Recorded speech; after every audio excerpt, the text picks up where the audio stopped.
All right, guys, today I have another successful student from my Sync Edge program. This is John Blunk, and John is a shining example of what it means that you don't have to be a certain age or fall into a certain demographic or fit into a certain current sound necessarily to be successful in the sync licensing business. I get this question probably at least once a week from maybe my subscribers that might be in their 40s, 50s, 60s, or even later in life.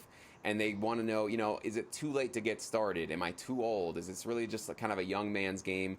How does it really work to get started in this industry? And I've always told you guys, no, it really isn't for just young people.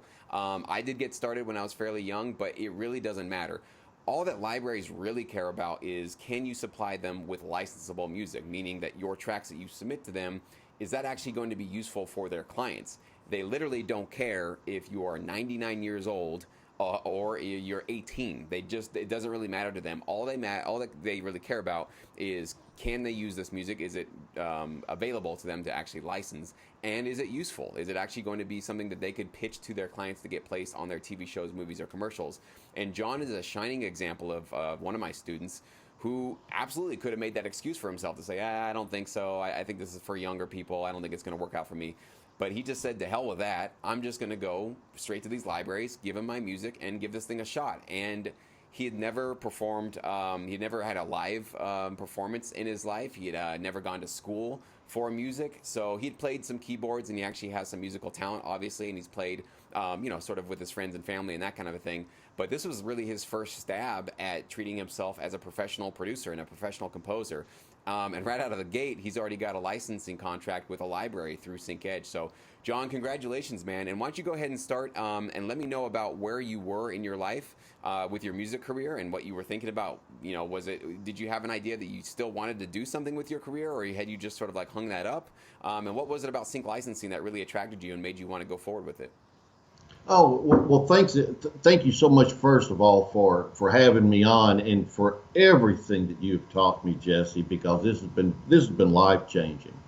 And yeah, I'm 63 years old, so I got my first DAW about a week before my 62nd birthday. So I've actually only had a DAW for, well, it'll be another 3 months. It will have been 2 years. So it's been less than 2 years since but what got me started, I was on a website and I was listening to professional samples, and the music that I was hearing was essentially trailers. And I'm a huge Tony Robbins fan, so I told myself, I said, okay, if I had the equipment that they have, and I had the knowledge to create this type of music, could I do this? Now, common sense says yes. If you have the equipment and you have if I have your equipment and I have your knowledge, I can do what you do. And so I thought about that for 3 or 4 days, and then I decided that I'd put it to test and do it. And I'm lucky that I have a cousin that's a professional sound man, songwriter, and has had a studio since the beginning of time. And so he explained to me what I needed to get, and then once I got it, on how to use it. But then to write, of course, the best way to come up with the results that you want is to model after someone. And you've made it very easy for us to model what you do. So, I mean, essentially, that's what I've done, and then created an album that was very well accepted this past Saturday to a library. Yeah, not only that, you told me in your email that they were just jumping up and down for your music. They were Oh passing it yes, around. Can you tell me a little bit oh about that? yes, it was as if I was a real rock star. Now, I want to be straight up front. What I had done was, at Sync Edge, there was a library, and I don't want to tell the world who I'm working with, obviously, but you had explained what you saw as the needs were to this particular library. And I made a notation of that. And I produced the exact same music that you had talked about to this library and they came at me with just open arms. It was a need that they had. I felt that there was a need, just like you had felt that there was a need for this category of music, and you were absolutely right. And my tracks really stood out to them. I have to be really careful not to get too big of a head because it's not about me, it's about the tracks. They loved the tracks. And the whole office staff had listened to the tracks. And the email response from the library was long. It was involved. It was inviting me to work with their inner core of people and explaining to me how all of this was going to work. And it went on for a long time. And attached to it was uh, their contract and a request for the masters of all 10 tracks that they had listened to.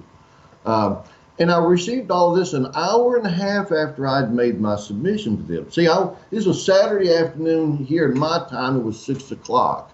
And I went ahead and sent them the email with the link to my site and the tracks Saturday at 6 o'clock, thinking to come Monday morning, somebody may stumble across this and contact me. What I didn't know is that they were all in the office working on a Saturday, and of course, it was at your time, so it was 3 o'clock in the afternoon. And the owner of the library, founder, I guess put it on their monitors, for everybody to hear. But she said that the staff was excited about the opportunity to work with me, and that my tracks alone got them excited. And again, it's not me. It was because the tracks were written the way that they're supposed to be written and produced with a level of excellence that they absolutely demand. Now, you're being very humble, John, and I think that's a good thing, so I'm not going to push back too much on it. I think humility is a really good thing to have. But I obviously know that this came from your hard work. Obviously, getting your DAW basically a year ago, and just starting this fresh, and as you told me before, you're not the most tech-savvy person, but still, again, another excuse you could have held on to. You could have said, I'd have to go learn a whole new program.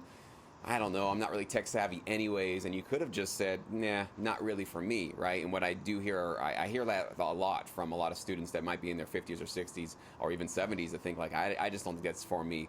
And I hope you guys, if you're watching this video right now, you take encouragement from John's situation that he didn't hold up that excuse. He didn't take that as a get out of jail. Well, I guess to get out, that's not the right analogy, but he didn't take that as his exit route to get out of this awesome opportunity that was right in front of him. And now, John, you have this opportunity in front of you. And yes, it is obviously about the tracks. It's about the music, but that really came along with your hustle and your ability to serve their needs. But I think you're right. This is step one for you, obviously. You are not there yet, and I think you obviously are aware of that. Now, the real important thing for you to do is to be in constant communication with this library and ask them on a monthly basis, what are you guys working on? What do you need? Do you need more of what I gave you last month? Do you want something new? How can I serve you? And I think you already have that mindset sort of down basically through the Sync Edge videos and the tutorials. That's all that you're really learning there is how I analyze these companies to figure out how to steer you guys in the best direction to serve them, right? Not necessarily about everything that's just for you and how you want to produce and all this kind of stuff, which we all can. You can do that all day long. Nobody needs to teach you how to do that. But what Sync Edge gives you guys is that insight for how you serve and make your music licensable for them so that they jump up and down and play it on their speakers and get really excited and show all the people in the office. And the second thing I really want to emphasize is when you guys work with libraries directly, whether you go through Sync Edge or you just research them on your own, these are the kind of interactions you should be expecting. Okay, so if you get an email response from a library and it's cookie cutter, thanks for your submission, here's our upload link, go to our website, submit your tracks. That is not really a company you should be expecting too much from, because you can just guarantee that you're just one of thousands of producers that they send the same cookie cutter acceptance letter to. They don't offer any in-depth communication, emails, phone calls. They don't have an interpersonal connection with any of the composers that they work with. So the fact that, John, you're getting direct emails from them, they're giving you invites, they want you to work in their inner circle for their opportunities. These are all green signs. These are really good signs that you're working with a legit company, that they're going to take you seriously, that they value you, they really value you as a member of their team, and they just have a smaller community of people that they work with, and they're not just sending their opportunities out to tens of thousands of producers and just hoping that, because what those companies tend to do is they're the ones that are preying upon newbies, newcomers who don't understand that you can directly partner with music libraries and you don't have to be competing against 10,000 other producers. So I want you guys all to see John as a shining example of somebody who did it the smart way, did it the right way. And you have to have direct relationships in this industry if you want it to be a significant source of income.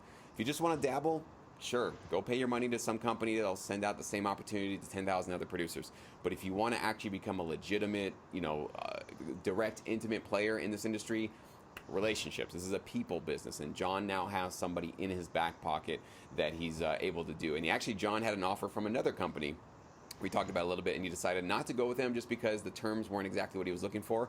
But that's totally his call, and it's your guys' call too. So if you get offered anything through SyncEdge or through any library that you directly reach out to, obviously you need to evaluate their terms on their own. And if you're not comfortable with it, you don't have to sign with them. You're obviously welcome to do that. So, John, any sort of final bits of advice or anything you would say to somebody who might be in their 50s, 60s, even 70s, who are struggling with that? I understand that can be a real blocking point for them to not want to get started because they feel that the age is going to be too much of an obstacle for them. Well, the thing is that, and I understand where you're coming from because of your age, but because of my age, the real answer to that is that if you're in your 60s or 70s and you're not doing this, and you're the type of person that likes to write music, that this is already your passion, then you don't have a minute to waste, because the fun starts not at this point now. The fun for me started the second that I committed that this is what I was going to do. I kept learning, and every time I learned something new, I was getting giddy. If you go back to thinking about the first instrument that you played, and when you were learning how to make those first chords, and someone else showed you this little trick and that little trick, and you get all excited and worked up and giddy like a child. Well, that's what happens when you take this on. The same kind of fun. So I've been having a ball for this last year and a half or so, until now. The fun just didn't start this past Saturday. So there's a whole lot of reasons. And I tell you what, too, life experiences, musical experiences. Why not do it? I mean, give me a good reason why you wouldn't want, especially if you've got time on your hands. People your age, a lot of the students are really busy with full-time jobs. They've got kids at home. They've got all these things going on. Look at me. I'm a single man now. The kids are grown. My responsibilities are, the big stuff is over with. I've got a lot of time on my hands that I can really get focused, and I can get educated, and I can be musically relevant on a professional level right now today. Like you said, it doesn't matter about my age. This is like The Voice or something, They heard the tracks. They don't have a clue what I look like. They don't have a clue how old I am. They heard the tracks and were excited about the tracks. That's all they care about. I don't mean that in a cruel way. They also want to have really nice people working. But you're not going to impress them with anything other than really solid tracks. I don't want to add much more to that. I think you just said it perfectly. You're a very great speaker. You're very, very eloquent, much more eloquent than I am, actually. So, the one thing I would say, though, is, all musicians and producers, they always want to say the industry's screwed up because it's never about the music. It's always about, can I be marketed, and can you slap a package on me, and who do I sound like, and it's who you know. It's never just about the music. And I think John just summarized it perfectly. Sync licensing is that industry where it actually is 100% just about the music. They don't care whether or not they can slap some label on you, or if you're the young sexy thing they can throw in front of an audience to try to get girls to go crazy or anything like that.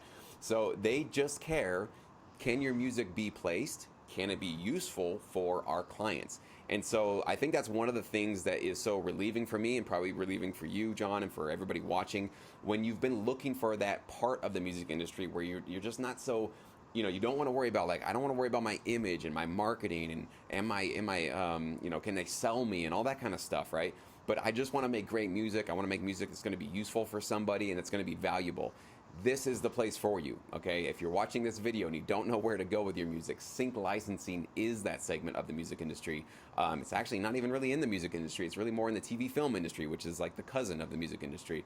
But it is the part of the business where your music will be valued just for being great music. And who you are, your age, and what you look like, or any of that stuff that, musicians get a little bit too worried about, irrelevant, completely irrelevant. And you can really just focus on what you want to do and what I want to do and what John here wanted to do, which is just make great music. So John, thank you so much for your time today, man. I really do appreciate it. I know this video is going to inspire a lot of producers and a lot of students to get started. So thank you, man. Well, Jesse, thank you again for everything. Absolutely.